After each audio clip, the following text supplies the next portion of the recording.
Good morning student. तो last हम सांद्रता में समय के सापेक्ष अभिक्रिया का वेग पढ़ रहे थे, जिसमें हमने एक रिएक्शन ली थी ए चेंज इनटू बी। ठीक है, ये क्या था? रिएक्टेंट था। ये क्या था? प्रोडक्ट था। क्रियाकारक और प्रोडक्ट था। ठीक है, अब इस रिएक्शन के लिए हमने रेट ऑफ रिएक्शन अभिक्रिया का वेग किस तरह से निकाला था? अभिक्रिया का वेग पहले क्रियाकारक ए के लिए क्या था? Minus D A upon D T is equal to B के लिए, बी प्रोडक्ट है, समय के साथ उत्पाद के साथ वृद्धि होती है, तो क्या आएगा? प्लस आएगा। प्लस लिखो या ना लिखो, ठीक है, डी बी अपॉन डी। ठीक है, ये है एक सिंपल सी रिएक्शन के लिए अभिक्रिया का वेग। आज हम एक कॉम्प्लेक्स रिएक्शन लेते हैं। जैसे एक रिएक्शन है 2A plus B change into 3C। ठीक है, एक ये रिएक्शन है। इस रिएक्शन के लिए हम अभिक्रिया का वेग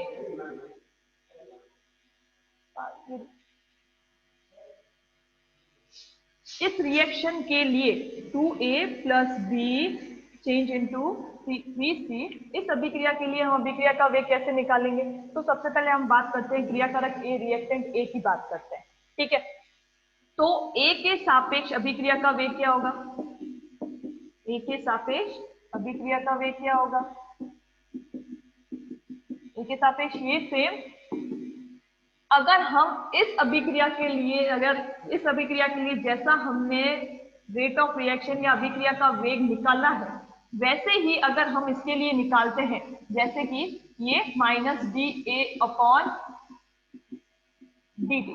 ठीक है, ऐसे ही बी का निकाला, क्या आएगा? Minus D B upon D T. और ऐसे ही सी का निकालेंगे तो क्या आएगा?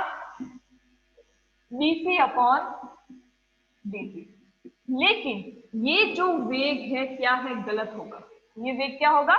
गलत होगा, क्योंकि यहाँ पे तो हम ए का भी 1 मोल ले रहे थे और 1 मोल ए से क्या बना था? 1 मोल बी ही बन रहा था। ठीक है, बट यहाँ पे क्या है? मोलों की संख्या क्या है? डिफरेंट है, अलग अलग है। नंबर ऑफ मोल्स क्या है? अलग अलग है। यहाँ पे ए के 2 मोल्स है, बी का 1 मोल है, और सी के कितने हैं? 3 मोल है। सी के कितने हैं? 3 मोल है। ठीक है, तो अब हम इसके अभिक्रिया के वेग को कैसे दर्शाएंगे? तो देखो,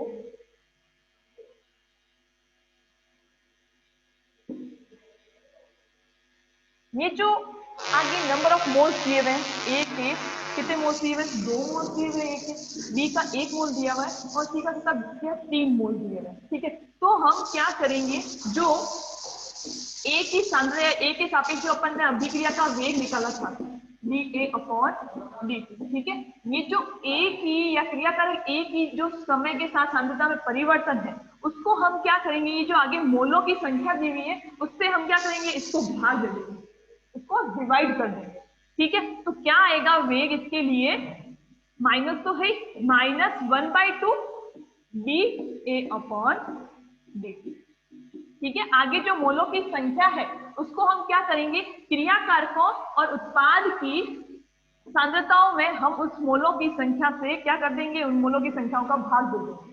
ठीक है, इससे इसी तरह से बी का वेग, ये आर ओ आर, इस अभिक्रिया के लिए अभिक्रिया का वेग आर ओ आर, इसके लिए क्या आया? क्रियाकारक ए के लिए -1/2 D A upon D T. ठीक है, इजिकल टू बी के लिए क्या आएगा? बी का तो 1 मोल ही है ना, तो इसको 1 से डिवाइड करेंगे, इससे नहीं आएगा, तो minus D B upon D T. ठीक है, अब सी के लिए, सी के कितने मोल है? 3 मोल है, तो इसको 3 से डिवाइड करेंगे। ठीक है, 1/3 बी सी अपॉन। ठीक है, तो जो नंबर ऑफ मोल्स होते हैं, आगे जो नंबर ऑफ मोल्स दिए होते हैं क्रियाकारक और उत्पादों के आगे नंबर ऑफ मोल्स दिए होते हैं, उनको हम क्या करते हैं? इन क्रियाकारकों और उत्पादों की सांद्रताओं को हम क्या करते हैं? इन मोलों से डिवाइड कर देते हैं। तो डिवाइड करने से जो वेग आएगा वो अपना वेग क्या होगा? एकदम करेक्ट वेग होगा। अभिक्रिया का वेग क्या होगा? सही होगा। ठीक है, अब मैं एक रिएक्शन देती हूँ आप लोगों को करने के लिए। नॉर्मली बेसिक रिएक्शन दे रही हूँ, जैसे ए है प्लस बी है change into CC plus BD। ठीक है, इस अभिक्रिया के लिए वेग निकाल के बताओ मेरे को। ROR, rate of reaction.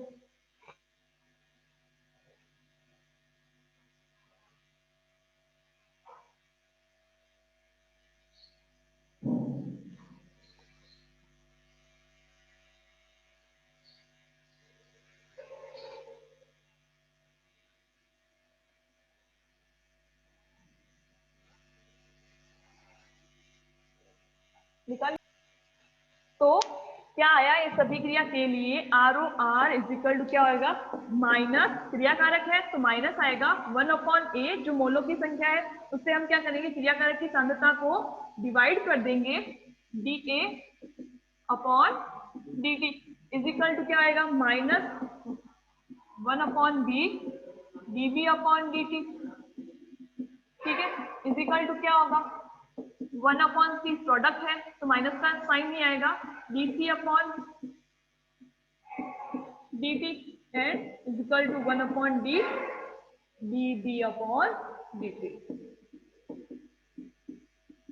ठीक है, इस तरह से प्रतिक्रिया का वेग लिखेंगे अपन। अब एक एग्जाम्पल लेते हैं या एक क्वेश्चन ले लेते हैं इसके ऊपर कि हेबर विधि में अमोनिया संश्लेषण की दर ज्ञात कीजिए। कोई जानता है क्या हेबर प्रोसेस क्या होता है, हेबर विधि क्या होती है? जानता है कोई? नाम सुना है हेबर विधि का? हा? क्या होता है हेबर विधि? हेबर, हाँ हाँ हाँ, राइट राइट, यही है। नॉर्मली रिएक्शन हम लेंगे। देखो क्वेश्चन क्या है कि हेबर विधि में अमोनिया संश्लेषण की दर ज्ञात कीजिए। अमोनिया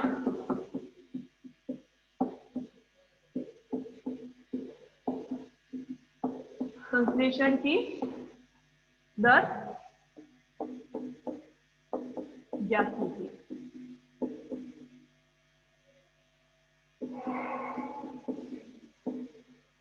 हेबर प्रोसेस में rate of formation of ammonia क्या ज्ञात करनी है अपन को? Calculate the rate of formation of ammonia in Haber process. ठीक है, तो सबसे पहले हेबर प्रोसेस क्या होता है? N2 plus 3H2 change into 2NH3। ठीक है, ये क्या है? हेबर प्रोसेस है। अब इस अभिक्रिया के लिए अभिक्रिया का वेग निकालो, ROR। ROR निकालो।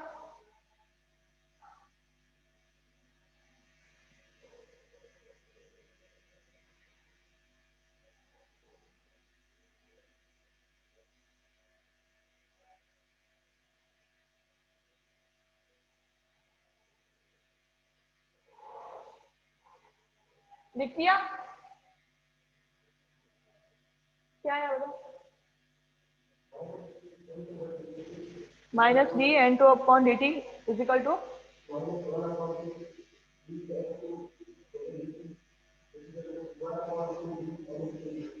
ठीक है, सबके यही आया? क्या नाम है तुम्हारा? सही आया? यही आया जो इसने बोला? पक्का या यूं ही? तो इसके लिए अभिक्रिया का वेग कैसे निकालेंगे? -D N2 upon DT is equal to -1/3 BH2 upon DT is equal to 1/2 DNH3 upon DT।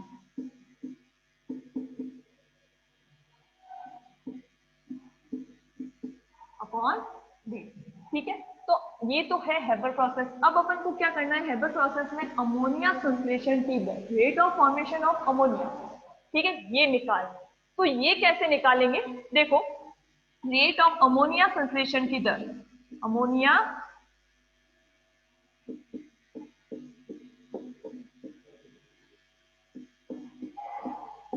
संश्लेषण की दर क्या होगी? दर होगी DNS3 अपॉन dt के बराबर। अमोनिया संश्लेषण की दर किसके बराबर होगी? DNS3 अपॉन dt के बराबर। ये हम नंबर ऑफ मोल्स नहीं लेंगे, ठीक है। तो अमोनिया संश्लेषण की दर क्या होगी? DNS3 अपॉन dt, ठीक है। तो हेबर विधि में अमोनिया संश्लेषण की दर ज्ञात करनी थी, तो अमोनिया संश्लेषण की दर क्या आई अपने पास?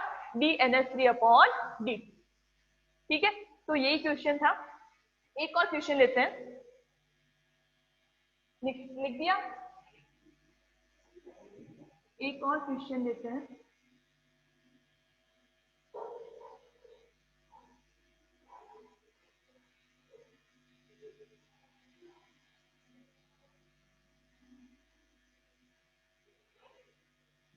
हेबर विधि में ही इसका ही एक क्वेश्चन लेते हैं कि अपन को हेबर विधि में अमोनिया संश्लेषण की दर दी हुई है 3.6 इंटू 10⁻⁻6 मोल लीटर मोल पर लीटर इंटू सेकेंड, ये दी हुई है, ठीक है।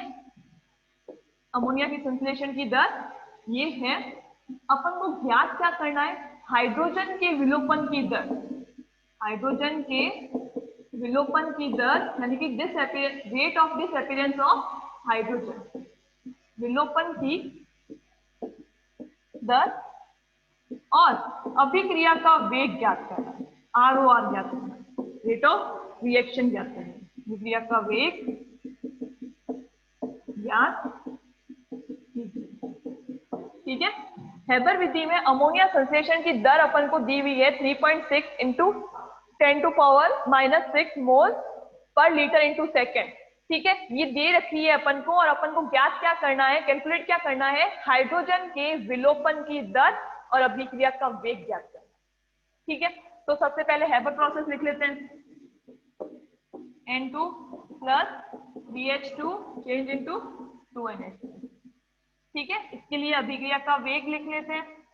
ROR is equal to minus DN2 upon dt is equal to minus 1/3 BH2 upon dt is equal to minus, नहीं आएगा, 1/2 DNH3 अपॉन dt, ठीक है। ये है इस अभिक्रिया के लिए अभिक्रिया का वेग। अब अपन को दे क्या रखा है, सबसे पहले वो देखते हैं। क्या दे रखा है? Rate of formation of ammonia दे रखा है। कितनी दे रखी है? 3.6 इंटू 10⁻⁻6 मोल पर लीटर इंटू सेकेंड, ठीक है। तो अमोनिया संश्लेषण की दर कितनी दे रखी है? 3.6 इंटू 10⁻⁻6 मोल लीटर एक मोल पर लीटर इंटू सेकेंड, ये दे रखी है अपन को। अब अपन को ज्ञात क्या करना है? हाइड्रोजन के विलोपन की दर। हाइड्रोजन के विलोपन की दर यानी कि rate of disappearance of hydrogen, ये ज्ञात करना है। और क्या ज्ञात करना है साथ में? अभिक्रिया का वेग ROR ज्ञात करना है, ठीक है। तो ये चीजें अपन को ज्ञात करनी है। ये जो दे रखा है अपन ने लिख दिया है। अब मैं इस क्वेश्चन को हटा रही हूँ।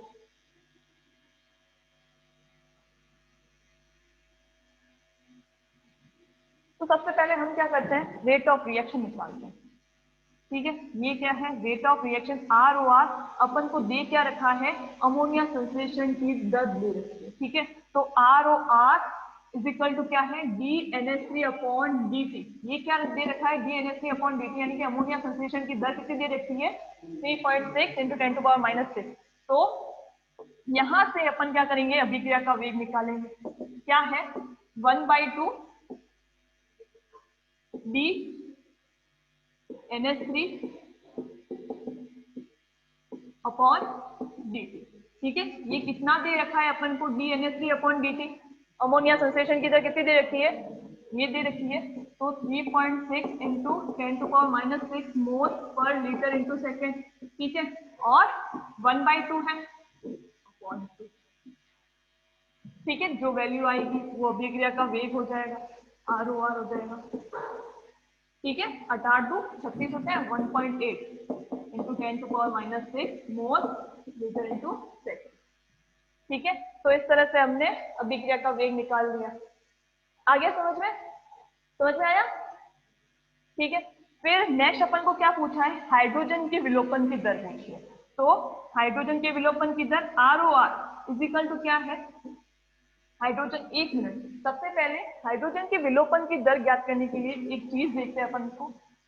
सबसे पहले अगर नॉर्मली हम देखें इस अभिक्रिया के लिए, तो जो अपन ने देखा हाइड्रोजन के सापेक्ष, सिर्फ हाइड्रोजन के सापेक्ष अभिक्रिया का वेग क्या होता है, हाइड्रोजन के सापेक्ष अभिक्रिया का वेग, इस अभिक्रिया का इस अभिक्रिया से हाइड्रोजन के सापेक्ष अभिक्रिया का वेग क्या होगा, D equal to minus BH2/D। अब इसी अभिक्रिया के लिए अपन को हाइड्रोजन के विलोपन की दर निकालनी है। क्या निकालनी है, विलोपन की दर।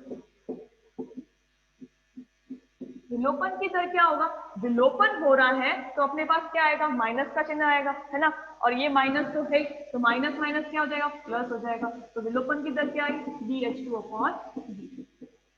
ठीक है, तो इस अभिक्रिया के लिए हाइड्रोजन के सापेक्ष अभिक्रिया का वेग क्या है, -BH2/dt। ये हम अभी मोल नहीं लेंगे, और हाइड्रोजन के विलोपन की दर क्या आई, BH2/dt।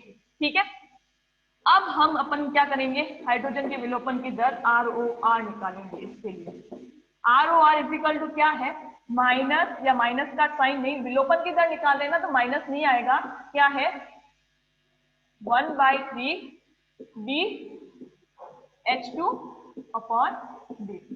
ठीक है, हाइड्रोजन के विलोपन की दर निकालनी है तो अपन क्या लेंगे, 1/3 BH2/D। ठीक है, अब ROR तो अपन ने निकाल लिया है, ROR निकाल लिया था, कितना आया था 1.8 into 10⁻⁶ mole litre into second, पर लीटर इंटू सेकेंड ही आया था। ठीक है, अपन को निकालनी क्या है, BH2/dt निकालना है। ठीक है, तो ये 3 कहाँ आ जाएगा, यहाँ आ जाएगा। तो BH2/dt क्या आया अपने पास,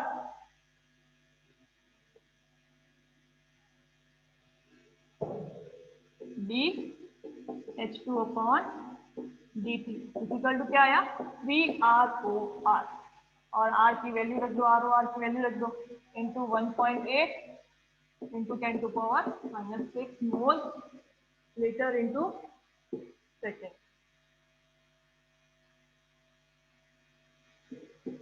ठीक है, इसको मल्टीप्लाई करके आ जाएगा 18 या 5.4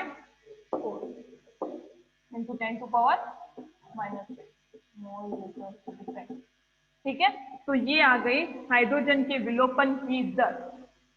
और उससे पहले अपन ने क्या निकाला था, ROR निकाली थी। ROR निकालने के लिए अपन को दे क्या रखा था, अमोनिया के संश्लेषण की दर दे रखी थी, उससे अपन ने ROR निकाला, और ROR से अपन ने क्या निकाला, हाइड्रोजन के विलोपन की दर को ज्ञात किया। ठीक है,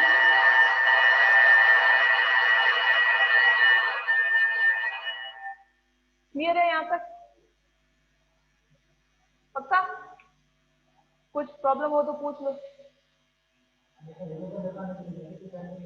विलोपन दर्शाने के लिए नेगेटिव साइन दर्शाएंगे ना, देखो पहले देखो, ये क्या है, हाइड्रोजन के सापेक्ष अपने पहले ही अभिक्रिया वेग के लिए माइनस का चिन्ह है, BH2/D। ठीक है, फिर यहीं से अपन ने विलोपन की दर निकाली है, तो विलोपन यहाँ पे माइनस तो है, और विलोपन के लिए क्या आएगा, माइनस, तो माइनस माइनस क्या हो गया, प्लस हो गया। ठीक है, अब इससे ही अपन ने क्या किया, इस विलोपन की दर से यहाँ पे प्लस आ गया, अब ये प्लस अपन क्या करेंगे, यहाँ यूज करेंगे। ठीक है, इस हिसाब से अपन ने क्या किया, विलोपन की दर निकाली है। यहाँ पे पहले अभिक्रिया का वेग क्या था, -1/3 BH2/dt थी, है ना, तो अब विलोपन की दर के लिए भी क्या आएगा, माइनस आएगा, तो माइनस माइनस क्या हो जाएगा, प्लस हो जाएगा। हुआ ना, पहले अपन अभिक्रिया का वेग क्या लिया था, माइनस में लिया था, माइनस माइनस विलोपन के लिए भी माइनस हटाएंगे, तो माइनस माइनस प्लस हो गया, इस तरह से। और कुछ, और कुछ, तो चलो आगे बढ़ते हैं।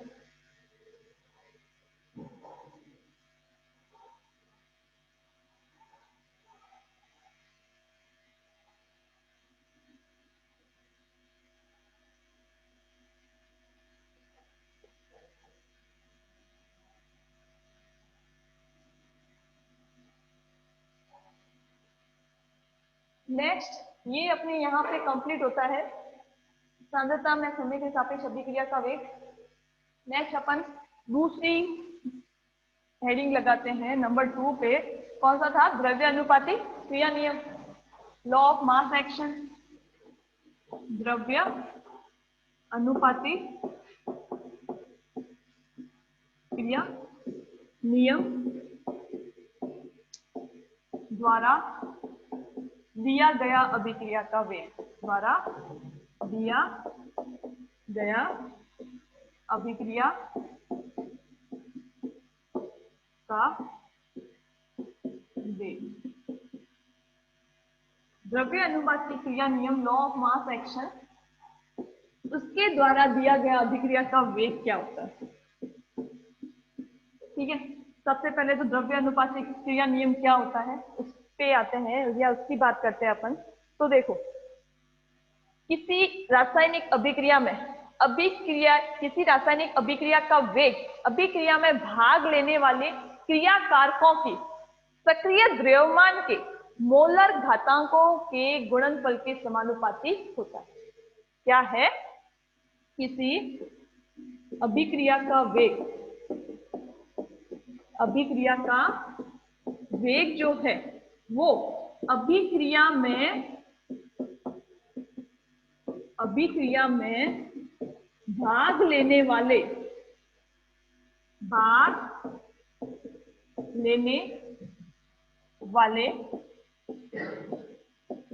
क्रिया कारकों के सक्रिय द्रव्यमान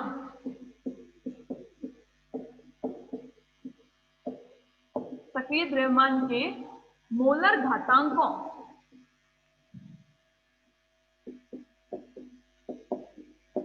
के गुणनफल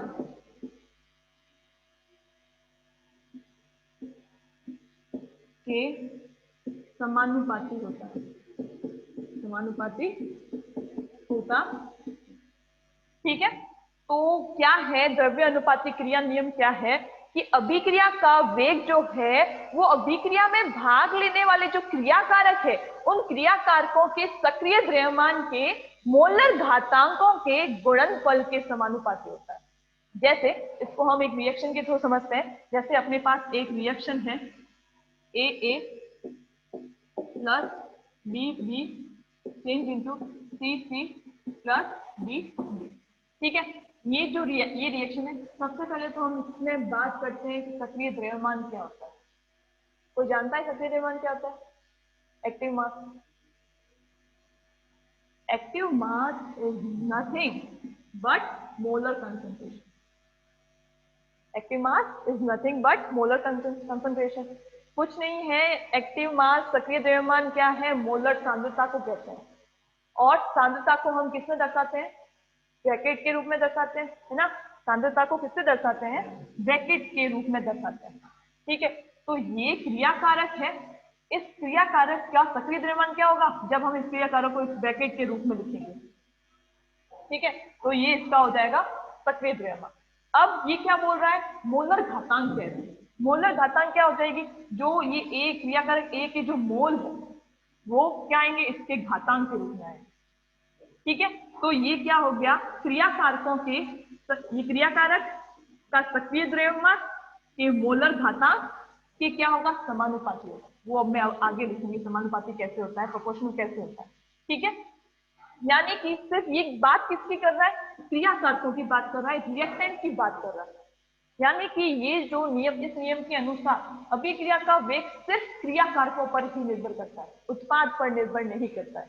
अभिक्रिया का जो वेग है वो सिर्फ और सिर्फ केवल क्रिया कारकों पर निर्भर करता है, उत्पादों पर निर्भर नहीं करता है। अकॉर्डिंग टू दिस नियम, दिस लॉ, द्रव्य अनुपातिक क्रिया नियम। ठीक है, द्रव्य अनुपातिक क्रिया नियम के अनुसार अभिक्रिया का वेग सिर्फ क्रिया कारकों पर निर्भर करता है, उत्पाद पर निर्भर नहीं करता। तो अपन सिर्फ यहाँ पे क्या लेंगे? क्रिया कारक ही लेंगे, उत्पाद नहीं। ठीक है, तो अब अभिक्रिया का वेग ROR समानुपाती क्या होगा? क्रिया कारकों के सक्रिय द्रव्यमान, ये क्रिया कारक A, इसका सक्रिय द्रव्यमान मोलर घातांक A इंटू क्रिया कारक B, इसका सक्रिय द्रव्यमान मोलर घातांक बी। तो ये क्या हो गया, क्रिया कारकों के सक्रिय द्रव्यमान, ए का सक्रिय द्रव्यमान, बी का सक्रिय द्रव्यमान, उनका गुणनफल के समानुपाती। आया समझ में? क्रिया कारकों के सक्रिय द्रव्यमान, ये जो ए और बी क्रिया कारक है, उनके सक्रिय द्रव्यमान के मोलर घातांकों के गुणनफल के समानुपाती होता है अभिक्रिया का वेग। ठीक है, आया समझ में? पक्का? ओके। तो ये है द्रव्य अनुपाती क्रिया नियम से अभिक्रिया का वेग। ROR समानुपाती ए की पावर, ए की सांद्रता की पावर ए इंटू बी की सांद्रता की पावर बी। ठीक है, क्रिया कारकों के सक्रिय द्रव्यमान के मोलर घातांकों के गुणनफल के समानुपाती होता है। ये है द्रव्य अनुपाती क्रिया नियम द्वारा दिया गया अभिक्रिया का वेग। द्रव्य अनुपाती क्रिया नियम से हम अभिक्रिया के वेग को इस तरह से दर्शाते हैं, जो केवल और केवल क्रिया कारकों पर निर्भर करता है, उत्पाद पर नहीं करता है। ठीक है, it depends only on the reactant, not on the product. ठीक है, तो ये है द्रव्य। नेक्स्ट अपने आता है रेट लो वेग नियम, वो हम क्या करेंगे नेक्स्ट क्लास में पढ़ेंगे। आज के लिए इतना ही।